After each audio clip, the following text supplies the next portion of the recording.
Part की शुरुआत में हम मैक्स को देखते हैं जो उन अजीब से लोगों को अपनी ओर आता देख वहां से भागने की कोशिश करता है, पर उन लोगों ने मैक्स को घेर लिया था। तो मैक्स उन पर अपनी लाइटनिंग स्वॉर्ड और अपनी स्पिरिचुअल नाइफ से अटैक करता है, पर उनका उन अजीब लोगों पर कोई भी असर नहीं होता क्योंकि मैक्स के अटैक्स उन लोगों के आर पार हो जा रहे थे। तभी वो सभी मिलकर मैक्स को पकड़ लेते हैं और उसे उनके अजीब से ब्लैक लिक्विड में कवर करने की कोशिश करते हैं। तो मैक्स उन सबको लाइटनिंग शॉक देकर वहां से भागने की कोशिश करता है, पर वो अजीब से लोग आपस में मिलकर अपने ही एक जाइंट रूप में बदल जाते हैं। तो मैक्स उस जाइंट रूप को अपनी स्वॉर्ड से काट कर आगे भाग जाता है। ये देखकर वो लोग हैरान हो जाते हैं कि मैक्स उनके जाइंट रूप को काट पा रहा है। इधर मैक्स उन लोगों से पीछे छुड़ाने के लिए अपनी हेवनली शटल की मदद से बड़ी ही स्पीड में आगे जाता है, जहां आगे जाने पर उसे 9 रूट्स दिखते हैं। तो मैक्स उनमें से एक चुनकर आगे चला जाता है, पर उन अजीब लोगों को समझ नहीं आता कि मैक्स कौन से रास्ते से गया है। तो वो लोग वापस से ब्लैक लिक्विड में बदल जाते हैं। इधर मैक्स को उस रूट को क्रॉस करने के बाद फिर से 9 रूट्स दिखते हैं, जिससे मैक्स कंफ्यूज हो जाता है कि उसे कहाँ जाना है। तभी उसे कुछ अजीब लेजर आकर एक बॉक्स में कैद कर देती है, जिसके बाद मैक्स के साथ अजीब अजीब चीजें होने लगती है। जहाँ उसे कभी गैलेक्सी दिख रही थी तो कभी अजीब से मिरर, पर एंड में मैक्स एक रूम के अंदर पहुंच जाता है जहाँ चारों तरफ ग्लास जैसी वॉल्स और पिलर्स थे। तो मैक्स उस रूम से बाहर निकलने के लिए उस वॉल पर अटैक करता है, पर उस वॉल पर एक स्क्रैच भी नहीं पड़ता।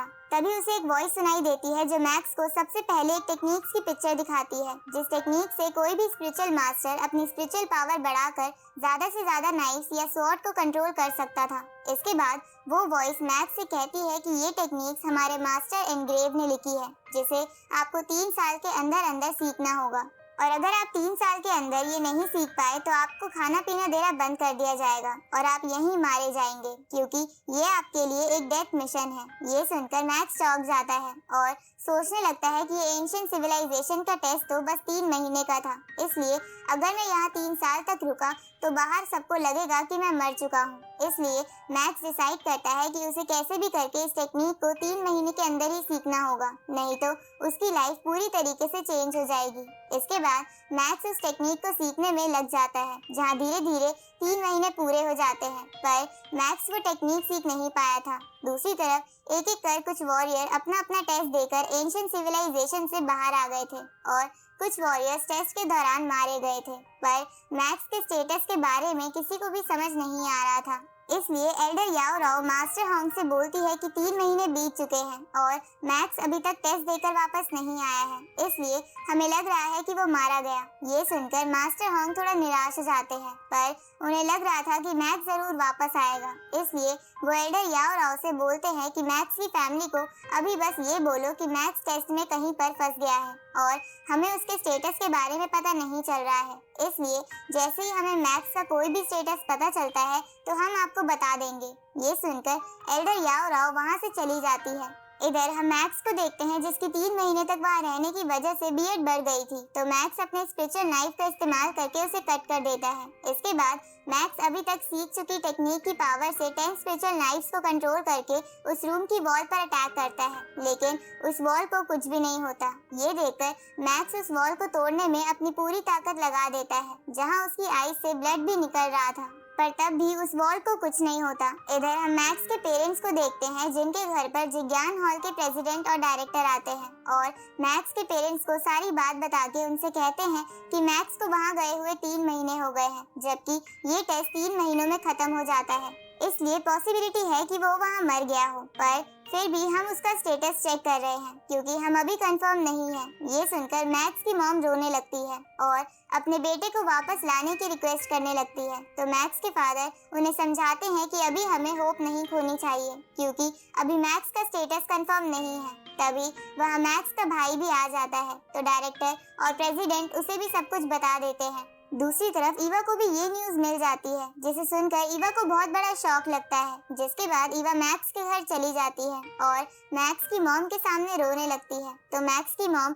ईवा से बोलती है कि तुम होप बनाए रखो क्योंकि अभी मैक्स का स्टेटस कंफर्म नहीं है। अब धीरे धीरे 1 साल से ज्यादा बीत जाता है, जहाँ मैक्स अभी भी उस टेक्निक को पूरा नहीं सीख पाया था, पर इसके बावजूद भी वो अपनी पावर से 14 स्पिरिचुअल नाइफ्स को कंट्रोल करने में कामयाब हो जाता है, जिसके बाद मैक्स फिर से अपनी पूरी ताकत से उस वॉल पर अटैक करता है, पर इस बार भी वो वॉल नहीं टूटती और बस उस पर एक क्रैक आता है, जिसे देखकर मैक्स पागल हो जाता है और उसे अजीब अजीब इल्यूजन आने लगते हैं। इधर सभी एल्डर्स और मास्टर हॉन्ग को लगता है कि मैक्स अब वापस नहीं आएगा, इसलिए वो मैक्स की डेथ कंफर्म कर देते हैं। जिसके बाद ये न्यूज़ चला दी जाती है कि मैक्स नाम का वॉरियर अपने एंशिएंट सिविलाइजेशन टेस्ट में मारा गया।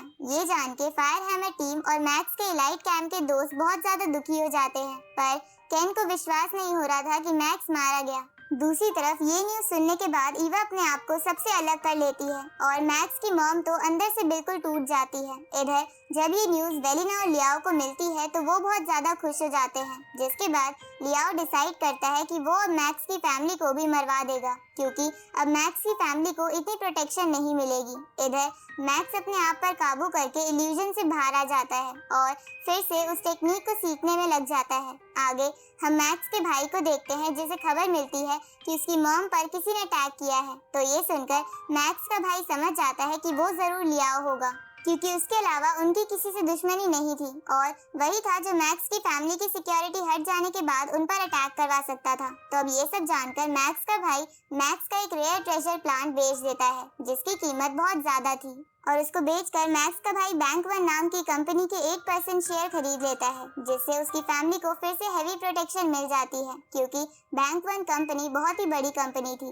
इधर ये बात लियाओ को भी पता चल जाती है, जिसकी वजह से वो बहुत ज्यादा गुस्सा हो जाता है और सोचने लगता है कि अब तो वो मैक्स की फैमिली पर अटैक भी नहीं कर सकता। अब धीरे धीरे मैक्स को गए हुए 1 साल और 3 महीने बीत जाते हैं, जहाँ मैक्स अब वो टेक्निक पूरी तरह सीख गया था, जिसकी वजह से वो 16 स्पिरिचुअल नाइफ्स को कंट्रोल कर सकता था। तो अब मैक्स अपनी सभी स्पिरिचुअल नाइफ्स की पावर मिलाकर उस वॉल पर अटैक करता है, जहां जब वो वॉल मैक्स की पावर सेंस करती है तो वो मैक्स को उस रूम से आजाद कर देती है। जिसके बाद मैक्स की मुलाकात उस सिविलाइजेशन के एक अजीब से क्रिएचर से होती है, जो मैक्स से कुछ बात करता है। इसके बाद सीन चेंज होता है और हम एंशिएंट सिविलाइजेशन के खंडर नंबर 9 के कैंप को देखते हैं, जहाँ रिसर्चर को ऐसे सिग्नल आ रहे थे कि कोई टेस्ट देकर गेट से बाहर आ रहा था। तो ये देखकर एल्डर व्लादिमीर और सभी गार्ड सावधान हो जाते हैं। तभी उस गेट से मैक्स बाहर आता है, जिसे देखकर एल्डर व्लादिमीर बहुत खुश हो जाते हैं। इधर मास्टर हॉन्ग के तीनों गार्ड्स उन्हें ये खबर दे देते हैं कि मैक्स वापस आ गया है, जिसे सुनकर मास्टर हॉन्ग हैरान हो जाते हैं। दूसरी तरफ मैक्स थोड़ा आराम करने के बाद अपने फादर को कॉल करता है,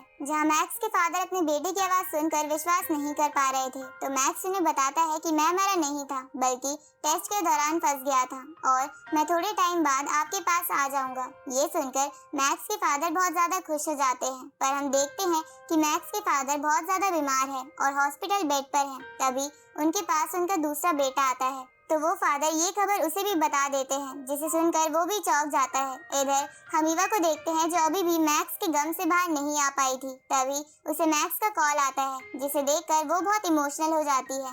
इधर जब ये बात लियाओ और वेलिना को पता चलती है तो लियाओ को बहुत बड़ा सदमा लगता है। इस तरफ मैक्स सबसे बात करने के बाद उस एंशिएंट सिविलाइजेशन के कैंप से जाने लगता है, पर तभी वहाँ मास्टर हॉन्ग उसे रिसीव करने आ जाते हैं, जहाँ उनके साथ एल्डर जू और एल्डर याओ राओ भी आई थी। अब मैक्स मास्टर के प्लेन में चला जाता है, जहाँ मास्टर हॉन्ग मैक्स से पूछते हैं कि वो टेस्ट में 1 साल और 3 महीने तक कैसे फंसा रहा, जबकि टेस्ट तो सिर्फ 3 महीने का होता है। तो मैक्स मास्टर हॉन्ग को पूरी बात नहीं बताता और बस ये कहता है कि एंशिएंट सिविलाइजेशन में उसका एक स्पेशल टेस्ट हुआ था, जो 5000 सालों से किसी का भी नहीं हुआ था। तो ये सुनकर मास्टर हॉन्ग चौंक जाते हैं। इधर मैक्स के हाथ पर लगे एक डिवाइस की मदद से उस अजीब से क्रिएचर को पता चल जाता है कि मैक्स ने किसी को उनका सीक्रेट नहीं बताया। इसके बाद वो क्रिएचर बोलता है कि मास्टर मुझे माफ कर देना, क्योंकि मैं 5000 सालों में भी आप तक नहीं पहुंच पाया। इधर मास्टर हॉन्ग मैक्स से पूछते हैं कि क्या तुम्हें उस टेस्ट से कुछ स्पेशल ट्रेजर मिला है। तो मैक्स हाँ करते हुए बोलता है कि मुझे ब्लैक गॉड आर्मर के साथ साथ एक स्पेशल ट्रेनिंग की बुक भी मिली है। पर मैक्स मास्टर हॉन्ग को किसी मीटरॉइड टोकन के बारे में नहीं बताता, जो कि उसे उस अजीब से क्रिएचर से मिला था। इसके बाद मास्टर हॉन्ग मैक्स से बोलते हैं कि तुम बहुत समय से उस टेस्ट में फंसे थे, तो तुम्हें अब अपने पेरेंट्स से मिल लेना चाहिए। तो ये सुनकर मैक्स उन गार्ड्स को अपना जीता हुआ ब्लैक गॉड आर्मर दे देता है, क्योंकि मैक्स ने जिज्ञान हॉल से पहले ही एक ब्लैक गॉड आर्मर ले लिया था। इसके बाद मैक्स अपने प्लेन में चला जाता है और उस मीटियोर टोकन को देखने लगता है, जिसके बाद हम वही सीन देखते हैं जब मैक्स उस अजीब से क्रिएचर से मिला था, जहां वो क्रिएचर मैक्स को देखकर उसकी वॉच से वो सारा डाटा डिलीट कर देता है जो मैक्स की वॉच में टेस्ट के दौरान सेव हुआ था, क्योंकि वो क्रिएचर नहीं चाहता था कि ये सारी इंफॉर्मेशन मैक्स के अलावा किसी और को पता चले। इसलिए वो मैक्स को भी ये सब किसी को बताने से मना करता है। ये सुनकर मैक्स उस क्रिएचर से पूछता है कि तुम कौन हो, तो वो क्रिएचर मैक्स को बताता है कि मैं इस रूइन का कंट्रोलिंग इंटेलेक्चुअल ब्रेन हूँ। ये सुनकर मैक्स समझ जाता है कि वो क्रिएचर एक तरीके का एआई सिस्टम है जिसके पास इमोशंस भी है। अब वो क्रिएचर मैक्स से कहता है कि तुम ह्यूमंस की टेक्नोलॉजी बहुत ही पीछे है, जिसकी वजह से मैं तुम्हारे डिवाइसेस को आराम से एक्सेस कर पाता हूँ और उसी की वजह से मैं इस वर्ल्ड के हर कल्चर और लैंग्वेज के बारे में जानता हूँ। साथ ही वो क्रिएचर मैक्स से कहता है कि मैं तुमसे इंसान की फॉर्म लेकर इसलिए बात कर रहा हूँ ताकि तुम मेरी बात समझ सको और डरो नहीं। इसके बाद वो क्रिएचर मैक्स से बोलता है कि टेस्ट के दौरान तुमने मेरी ही वॉइस सुनी थी और तुमने एक ऐसा टेस्ट कंप्लीट कर लिया है जिसे पिछले 5000 सालों में किसी ने नहीं किया था, इसलिए मैं तुम्हें इनाम के तौर पर मीटियोर स्टार का टोकन दे रहा हूँ। ये सुनकर मैक्स हैरान होते हुए उस टोकन के बारे में पूछता है। ये सुनकर वो क्रिएचर मैक्स को बताता है कि मीटियोर स्टार एक मिस्टीरियस प्लांट है जिसने एंशिएंट टाइम्स में ये रूइन बनाया था जहाँ तुम खड़े हो, और इस रूइन की मदद से मीटियोर स्टार अर्थ और बाकी प्लैनेट से कुछ खास वॉरियर्स को चुनकर वहाँ बुला लेता है। लेकिन मैं मीटियोर स्टार से कई समय से कांटेक्ट नहीं कर पा रहा हूँ, क्योंकि हो सकता है कि मीटियोर स्टार इस रूइन को भूल गया हो या फिर ये भी पॉसिबल है कि किसी ने उसे डिस्ट्रॉय कर दिया हो। अब वो क्रिएचर मैक्स को उसके जीते हुए गिफ्ट्स दिखाता है, जिसमें पहले नंबर पर ब्लैक गॉड आर्मर था, दूसरे पे एक रिस्ट डिवाइस जिसकी मदद से मैक्स कम्युनिकेशन के साथ साथ और भी काम कर सकता था, और तीसरे पे एक हेवन फोरबिड बुक जिससे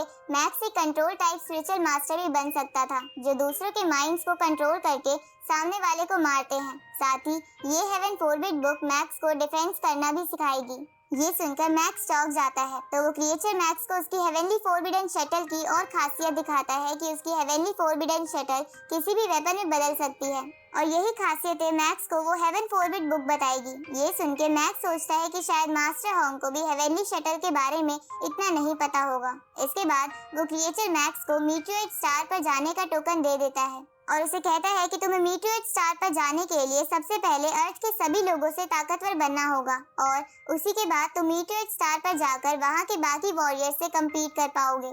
ये सुन के मैक्स बोलता है कि वो ऐसा जरूर करेगा। इसके बाद मैक्स वो रिस्ट डिवाइस हाथ में पहन लेता है जो मैक्स को स्कैन करके बताती है कि मैक्स लेवल 9 का डिसिपल है, पर ये देखकर मैक्स को कुछ समझ नहीं आता, तो वो क्रिएचर मैक्स को बताता है कि डिसिपल एक तरीके के लेवल्स हैं जिनमें टोटल 9 स्टेजेस हैं, और इसके हाईएस्ट यानी 9 स्टेज को अर्थ पर वॉर गॉड वॉरियर स्टेज कहा जाता है। इसके बाद वो वॉरियर मैक्स से कहता है कि अगर वो वॉर गॉड लेवल से आगे निकल गया तो वो स्टार ट्रैवलर लेवल में एंटर हो जाएगा जिसमें भी 9 स्टेजेस हैं। ये सुन के मैक्स उस क्रिएचर से मास्टर होंग और अर्थ के सेकंड स्ट्रॉन्गेस्ट वॉरियर लिन शन के लेवल्स पूछता है, तो वो क्रिएचर मैक्स को बताता है कि master Hong star traveller level के 6 स्टेज पर है और लिन शन 7 पर। ये सुन के मैक्स हैरान होते हुए बोलता है कि लिन शन मास्टर होंग से आगे के स्टेज पर कैसे हो सकता है, तो वो वॉरियर मैक्स को बताता है कि ये लेवल्स जेनेटिक और बॉडी कंडीशंस को ध्यान में रखकर कैलकुलेट करे जाते हैं, इसलिए मास्टर होंग एक लेवल पीछे है। पर मास्टर होंग के पास एक स्पेशल एबिलिटी है जिसमें वो फाइट के दौरान किसी को भी अपनी फील्ड में कैद कर सकते हैं, लेकिन स्टार ट्रैवलर लेवल पर कोई भी फील्ड बनाना नहीं जानता। ये सुनकर मैक्स सोचता है कि वो मास्टर होंग से आगे नहीं निकल पाएगा, जिस पर वो क्रिएचर मैक्स को मोटिवेट करते हुए बोलता है कि ऐसा नहीं है, मुझे लगता है कि तुम स्टार ट्रैवलर लेवल के भी आगे जा सकते हो। ये सुन के मैक्स हैरान हो जाता है कि स्टार ट्रैवलर लेवल के आगे भी कोई लेवल है, तो वो क्रिएचर मैक्स को बताता है कि स्टार ट्रैवलर लेवल के बाद स्टार लेवल आता है जिसमें भी 9 स्टेजेस हैं, जहां अगर पहुंच गए तो तुम्हें पूरे प्लेनेट को खत्म करने की भी ताकत आ जाएगी। साथ ही स्टार लेवल से भी आगे एक यूनिवर्स लेवल है जहां पहुंचने के बाद ही तुम्हारा सामना इस यूनिवर्स की असली ताकतों से होगा।